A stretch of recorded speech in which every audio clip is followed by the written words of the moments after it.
तो आज की इस वाली वीडियो में हम एनाकोंडा के वर्क फ्लो को समझेंगे कि एनाकोंडा में हम काम कैसे करने वाले हैं और उसका काम कैसे किया जाता है। कैसे हम एनाकोंडा को यूज़ करेंगे अलग-अलग एनवायरनमेंट्स को बनाने में, अलग-अलग एनवायरनमेंट्स को मैनेज करने में एंड इन सब में हमें एनाकोंडा नेविगेटर कैसे हेल्प कर सकता है। आज हम इस सारे प्रोसेस को जानेंगे और आपको एक बहुत अच्छी अंडरस्टैंडिंग होने वाली है कि हम एनाकोंडा का कैसे यूज़ करके आप प्रोजेक्ट्स को बना सकते हो। यहाँ पे मैं आ चुका हूँ अपने टर्मिनल पे। Most of the audience Windows use करती है। मैं सब कुछ बताऊँगा विंडोज़ के बारे में भी। तो अगर आप विंडोज़ में हैं तो जाइए और अपने स्टार्ट बटन में क्लिक करके सर्च करिए एनाकोंडा प्रॉम्प्ट। अब जैसे ही आप एनाकोंडा प्रॉम्प्ट खोलेंगे तो आपको कुछ इस तरीके का इंटरफ़ेस देखने को मिलेगा, जहाँ पे आप देख सकते हैं यहाँ पे साइड में बेस लिखा हुआ होगा। अब इस बेस का मतलब क्या है? इस बेस का मतलब है कि जो एनाकोंडा है हमें एक एनवायरनमेंट पहले से ही बना के देता है। प्री डिफाइंड एनवायरनमेंट हमें प्रोवाइड करता है, जिसका नाम बेस होता है। इस एनवायरनमेंट के अंदर सारी ही लाइब्रेरीज़ इंस्टॉल होती हैं और हम इसका यूज़ बेसिकली इसके अंदर तो हम बहुत रेयरली ही कुछ बनाते हैं। हम क्या करते हैं इसका यूज़ करके और भी एनवायरनमेंट क्रिएट करते हैं। हम इसके अंदर बहुत सारे एनवायरनमेंट्स को क्रिएट करते हैं और अलग-अलग एनवायरनमेंट्स के थ्रू हम अपने काम को करते हैं।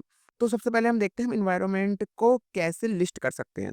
अगर आप यहाँ पे लिखेंगे कोंडा कोंडा ENV लिस्ट, तो यहाँ पे आप देख सकते हो, यहाँ पे क्या आया है, एक लिस्ट दिख रही है हमको जिसमें लिखा है बेस। एनवायरनमेंट का नाम क्या है? यहाँ पे बेस नाम का एनवायरनमेंट है और वो है कहाँ? एनाकोंडा ओपीटी स्लैश एनाकोंडा 3 नाम की लोकेशन पे ये एक एनवायरनमेंट हमारा बना हुआ है, जो कि क्या है? बेस एनवायरनमेंट है।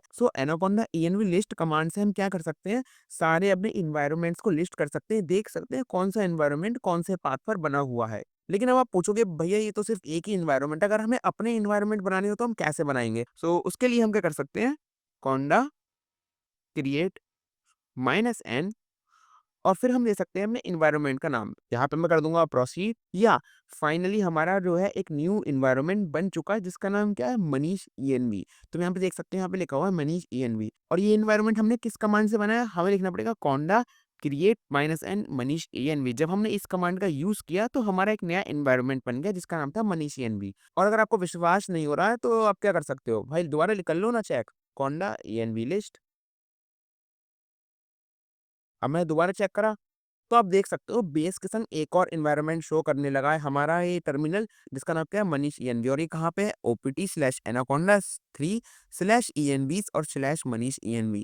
इस लोकेशन पे हमारा एक और एनवायरनमेंट बन चुका है जिसका नाम था मनीष ENV। अगर मैं अपने इस एनवायरनमेंट के अंदर कुछ चेक करना चाहता हूँ, जैसे मैं मान लो मैं चेक करूंगा इसमें पाइथन का कौन सा वर्जन हम यूज कर रहे हैं, तो मैं लिखूंगा पाइथन। और या तुम लोग देख सकते हो हम इसके अंदर पाइथन 3.13.5 का यूज़ कर रहे हैं। ये पर्टिकुलर वर्ज़न की पाइथन का यूज़ हम कौन से एनवायरनमेंट में कर रहे हैं? हम अभी बेस एनवायरनमेंट के अंदर कर रहे हैं। लेकिन मैं चाहता हूँ क्या कि मैं अपने दूसरे एनवायरनमेंट में चला जाऊँ। कौन से एनवायरनमेंट में? मनीष ENV में। मैं इस वाले एनवायरनमेंट को एक्सेस करना चाहता हूँ। तो मैं क्या कर सकता हूँ? यहाँ पर तुम देख सकते हो इसने मुझे एक कमांड प्रोवाइड करी है, कोंडा एक्टिवेट मनीष ENV। मतलब क्या है? मैं लिखूँगा कोंडा एक्टिवेट मनीष ENV। तुम लोग देख सकते हो बेस की जगह यहाँ पे मनीष ENV लिखा हुआ आ रहा है। इसका मतलब क्या है? अब हम अपने खुद के एनवायरनमेंट के अंदर एंटर कर चुके हैं जिसका नाम था मनीष ENV। अब मैं इसके अंदर अगर पाइथन को रन करूँ, तो इसके अंदर देखते हैं हम कौन-सी पाइथन का वर्ज़न यूज़ हो रहा है। तुम देख सकते हो भाई, मतलब क्या है, इस वाले पर्टिकुलर एनवायरनमेंट में पाइथन इंस्टॉल ही नहीं हुई है। अभी तो हमने देखा था भाई बेस एनवायरनमेंट में जब थे, तब तो पाइथन लिखने पर हमें पाइथन का एक वर्ज़न शो हो रहा था। लेकिन अब अगर हम अपने एनवायरनमेंट के अंदर पाइथन को लिख रहे हैं, तो यहाँ पे लिखा हुआ आ रहा है कमांड नॉट फाउंड। इसका मतलब है हमारे इस पर्टिकुलर एनवायरनमेंट के अंदर पाइथन हमने इंस्टॉल ही नहीं कर रखी है। देख रहे हो ना तुम लोग कि किस तरीके से अलग-अलग एनवायरनमेंट के अंदर पैकेजेस अलग-अलग तरीके से परफॉर्म कर रहे हैं। अगर हम कोई पर्टिकुलर पैकेज किसी एनवायरनमेंट में इंस्टॉल करेंगे, तो वो उसी एनवायरनमेंट के अंदर ही एक्सेस कर पाएँगे। ऐसा नहीं है कि वो हर जगह इंस्टॉल हो जाएगा। तो मान लो मैं एक ऐसा प्रोजेक्ट बना रहा हूँ जिसके अंदर मुझे पाइथन का एक स्पेसिफिक वर्ज़न पाइथन 3.9 का यूज़ करना है। क्यों? क्योंकि जो मैं प्रोजेक्ट बना रहा हूँ उसके लिए जो मशीन लर्निंग्स की लाइब्रेरीज़ हैं वो उनका सपोर्ट सिर्फ पाइथन 3.9 तक ही अवेलेबल है। तो मैं क्या करूँगा, मैं यहाँ पे एक न्यू एनवायरनमेंट क्रिएट कर लूँगा for that new project. Conda create -n new ENV Python equal to 3.9। देख सकते हो यहाँ पे कुछ तो हुआ। अगर मैं यहाँ पे वाई लिख के एंटर कर दूँ, तो यहाँ पे प्रोसेसिंग हो रही है एंड या ये होने वाला है। सो या तुम लोग देख सकते हो हमारा नया एनवायरनमेंट बन चुका है जिसका नाम है न्यू ईएनवी। तो अगर अब मैं पाइथन चेक करूँ तो क्या होगा? अगर मैं लिखूँ पाइथन माइनस माइनस वर्ज़न, सो यहाँ पे जो बेस एनवायरनमेंट के अंदर पाइथन इंस्टॉल्ड है, उसका वर्ज़न है पाइथन 3.13.5। और अगर मैं अपने नए एनवायरनमेंट के अंदर एंटर करूँ लाइक कोंडा एक्टिवेट न्यू ईएनवी, सो यहाँ पे चेक करके देखते हैं पाइथन माइनस माइनस वर्ज़न। सो तुम लोग देख सकते हो यहाँ पे जो पाइथन है उसका जो वर्ज़न है वो है पाइथन 3.9.25। तो ये क्या था? भाई देख सकते हो तुम डिफरेंट एनवायरनमेंट के अंदर पाइथन के डिफरेंट वर्जन इंस्टॉल हो चुके हैं एज़ पर आवर रिक्वायरमेंट्स। सो इसी तरीके से कोंडा जो है हमें हेल्प करता है भाई अलग-अलग एनवायरनमेंट्स को और अलग-अलग लाइब्रेरीज़ को मैनेज करने में। तुम लोग देख सकते हो एक पर्टिकुलर प्रोजेक्ट के अंदर हम एक पर्टिकुलर वर्जन की पाइथन चाहिए थी, तो हमने वो इंस्टॉल कर ली ईज़िली और जिसका अब हम ईज़िली यूज़ करके अपने प्रोजेक्ट को कंप्लीट कर सकते हैं। इसी तरीके से हम सारे वर्कफ़्लो को बनाएँगे। इन्हीं कमांड्स का हम बेसिकली यूज़ करेंगे और नए-नए एनवायरनमेंट्स बना के हम अपने प्रोजेक्ट्स को मेंटेन कर सकते हैं कोंडा एनवायरनमेंट के अंदर। होपफुली तुमको ये पसंद आया होगा। अब मैं थोड़ी-सी बात करना चाहूँगा एनाकोंडा नेविगेटर के बारे में। ओपन कर लेते हैं इसे। सो या ओपन होते ही ये सबसे पहले हमें अपडेट के लिए बोलता है। इसको मैं रिमाइंड भी लेटर कर देता हूँ, तुम भी कर लेना, इतनी कोई बड़ी बात नहीं है। तो जब हम होम पेज पे होते हैं नेविगेटर के, तो ये हमें क्या दिखाता है? यहाँ पे हमें ऑप्शन देता है अलग-अलग एप्लीकेशंस को रन करने के लिए, लाइक पाइचार्म हो गया, एनाकोंडा एआई नेविगेटर हो गया, जुपिटर हो गया। जुपिटर के बारे में हम बहुत डिटेल में पढ़ेंगे अगले लेक्चर में। सो जुपिटर हो गया और एंड बहुत सारे और भी यहाँ पे टूल्स हैं जिन्हें तुम देख सकते हो। अब अगला जो टैब आता है यहाँ पे एनवायरनमेंट टैब। ये बहुत अच्छा टैब है।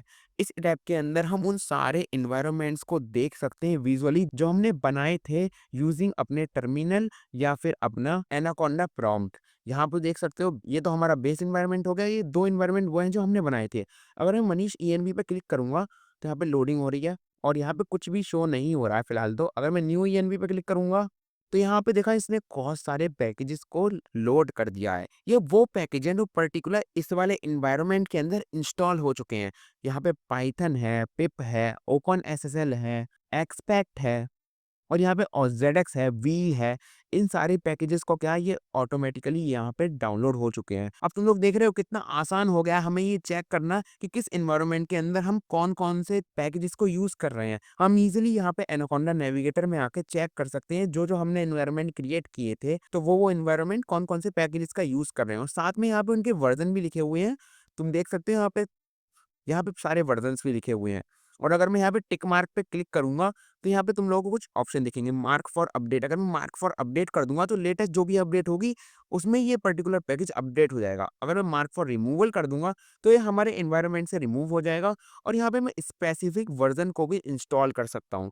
भाई कितना ज़्यादा यूज़र फ्रेंडली बना देता है एनाकोंडा हमारे लिए और कितना ईज़ी बना देता अपने एनवायरनमेंट को कंट्रोल करने के लिए। यहाँ पे देख सकते हो मैं डिफरेंट वर्जन्स को इंस्टॉल कर सकता हूँ अकॉर्डिंग टू माय नीड। सो ये बेसिकली एनवायरनमेंट टैब हो गया। अगले टैब पे चलते हैं लर्निंग टैब पे।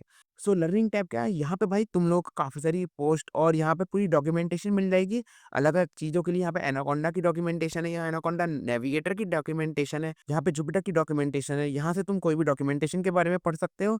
एंड लास्ट टैब होता है यहाँ पे कम्युनिटी टैब। यहाँ पे तुम डिफरेंट डिफरेंट कम्युनिटी के लोगों से जाके इंटरेक्ट कर सकते हो। लाइक तुम्हें नंपाई में ज़्यादा इंटरेस्ट है तो तुम यहाँ से एंगेज कर सकते हो पर्टिकुलर नंपाई के अंदर कंट्रीब्यूट करने वाले लोगों से। सो या यही था all about anaconda navigator and I hope तुम लोग समझ गए होंगे कि किस तरीके से हम अलग-अलग एनवायरनमेंट्स को बना सकते हैं कोंडा एनवायरनमेंट में और किस तरीके से हम उन्हें मैनेज करेंगे, अलग-अलग पैकेजेस को डाल सकते हैं और एनाकोंडा नेविगेटर हमें कैसे हेल्प करेगा इस सब को विजुअलाइज़ करने में। तो आज के लेक्चर में बस इतना ही। होपफुली तुम लोग एनाकोंडा के बारे में काफ़ी कुछ जान चुके होंगे एंड अगले लेक्चर में मिलते हैं जिसमें हम जुपिटर को बहुत डिटेल्ड में समझेंगे कि जुपिटर क्या है और हम उसका यूज़ क्यों करने वाले हैं।